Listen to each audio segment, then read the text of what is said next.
Assalamualaikum warahmatullahi wabarakatuh. Alhamdulillah wa syukurillah. Nasta'inu wa nastaghfiruh. Allahumma sholli ala Muhammad wa ala ali Muhammad, amma ba'du. Kaum muslimin dan muslimat dimanapun berada, kita akan membahas bagaimana menghadapi tantangan hidup. Rasulullah Shallallahu Alaihi Wasallam memberikan nasihat kepada Abu Dzar 4 hal. Nasihat ini artinya untuk kita semuanya. Ya Abu Dzar, jadidis safina fa innal bahra amik. Perbaharuilah kapalmu karena sesungguhnya lautnya sangat dalam. Khudhiz zada fa innas safara ba'id. Lengkapi perbekalanmu untuk perjalanan yang sangat jauh. Fa innas safara ba'id, karena perjalanan sangat jauh. Khafifil hamla fa innal uqubata ka'ud. Ringankan beban bawaanmu karena jalannya berliku-liku membuat terjal yang sulit untuk dilalui. Wa akhlisil amal fa innan naqoda basir. Dan ikhlaskan amalmu karena sesungguhnya Allah Maha Teliti. 4 nasihat memberikan satu filosofis di dalam kehidupan ini, bahwa sesungguhnya perjalanan hidup manusia yang pertama akan dihadapi adalah ujian, cobaan, rintangan, hambatan, kesulitan. Ini melekat di dalam perjalanannya. Kemudian yang kedua, perjalanannya juga sangat jauh yang perlu dipersiapkan dengan matang. Setelah hidup akan masuk liang kubur, alam barzah, kemudian akan kumpul di padang mahsyar untuk menentukan kehidupan nanti di akhirat. Demikian juga kesulitan-kesulitan yang mengganggu dan membebankan untuk meningkatkan amal soleh.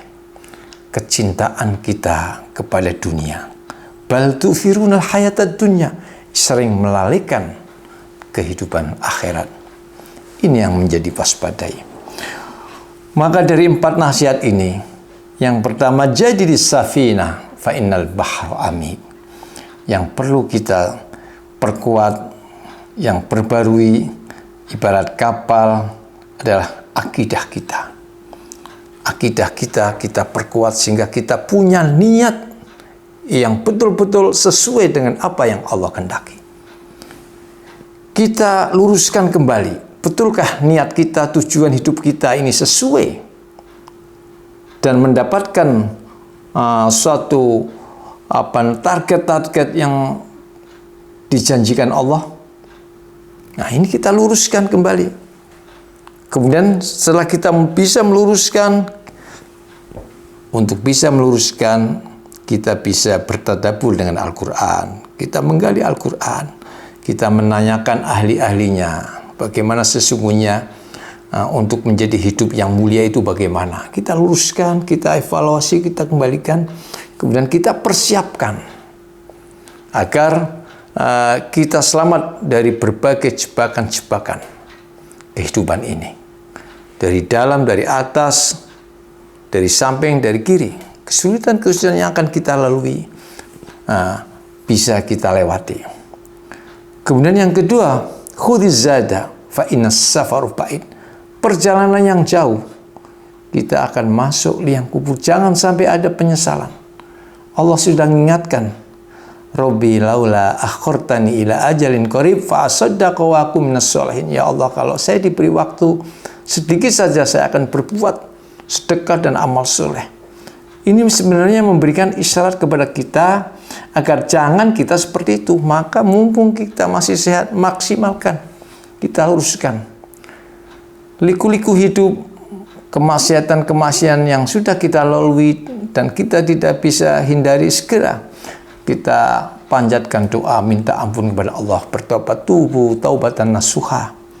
Nah, jangan ditunda-tunda karena kita tidak pernah tahu perjalanan hidup kita. Kemudian khafifil hamla fa innal uqubata ka'ud. Ringankan beban-beban yang mengganjal dan menghambat untuk ibadah. Apa yang membuat ibadah kita terhambat? Oh, ternyata satu keadaan, satu kesulitan. Nah, kita olah kembali bahwa sesungguhnya antar manusia satu dengan yang lain ujiannya hampir sama. Bentuknya memang berbeda, si kaya, si miskin, orang-orang yang terkenal, orang-orang yang tidak terkenal. Pada hakikatnya ujiannya beda-beda tipis, bentuknya saja yang berbeda. Tapi persoalan perasaan hampir nyaris. Kalau tidak bisa dikendalikan, semuanya akan terjebak oleh kehidupan. Maka kita ringankan semuanya supaya kita tidak terbuai, kita tidak memaksakan diri untuk mentargetkan sesuatu. Kita nothing tulus. Ada perasaan plong, ada perasaan legowo, ada perasaan senang dengan apa yang ada. Berpikirlah positif. Sesungguhnya berpikir positif ini Allah sudah memberikan satu keringanan-keringanan yang sangat luar biasa.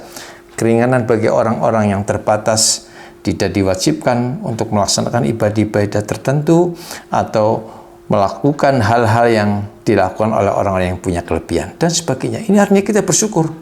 Nah, di mana pahalanya? Pahalanya adalah ketika kita menyikapi dengan sabar, dengan ikhlas bahwa ujian ini ya Allah saya terima dengan senang hati. Saya ikhlas dengan apa adanya dan doa terus-menerus, insya Allah ini akan memberikan satu kebanggaan hati. Kemudian yang perlu ditingkatkan lagi, wa akhlisil amal. Amal kita jangan sampai terhapus, jangan sampai tercampur dengan hal-hal terutama persoalan-persoalan syirik. Ini kita hindari. Kita sering melihat orang atau kadang pernah mendengar kalimat-kalimat seseorang bahwa rezeki yang dia terima karena bantuan si A, si B, si C. Sebenarnya kalimat ini kalau dia hayati dan dia yakini betul, itu bisa mengarah kepada kesyirikan. Kita hindari. Hendaknya dibalik. Karena Allah memberikan pertolongan, karunia dan rahmat, maka Allah berikan jalan keluarnya melalui si A, si B, si C. Saya dapat kedudukan tinggi karena pertolongan Allah lewat si A, si B, si C. Jadi Allah dikedepankan, Allah didudukan. Sehingga apapun yang kita jalani, apapun yang melekat pada kita, tidak lain adalah langsung kita bersyukur kepada Allah. Ya Allah, kita bersyukur, Robbi auzi'ni an ashkura ni'mataka allati an'amta alayya wa ala walidayya wa na'amal sholihan tardahu wadkhilni birahmatika fi ibadikas sholihin, seperti yang didoanya Nabi Sulaiman. Semuanya kita syukuri dulu.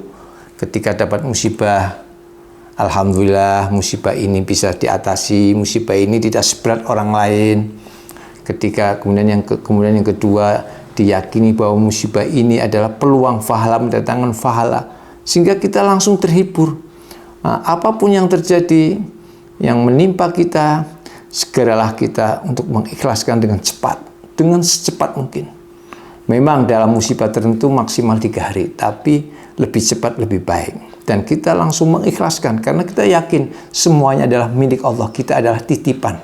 Sehingga ketika kita bisa memahaminya dengan benar, maka ketika Allah menghendaki, ketika Allah mengambil, ketika Allah menguji, yang ada ya Allah berilah kekuatan, berilah kemampuan, dan berilah keikhlasan. Dan jadikanlah ujian-ujian dan cobaan ini sebagai ladang pahala. Demikian, mudah-mudahan 4 nasihat ini bisa bermanfaat untuk kita. Wal afu minkum, wassalamualaikum warahmatullahi wabarakatuh.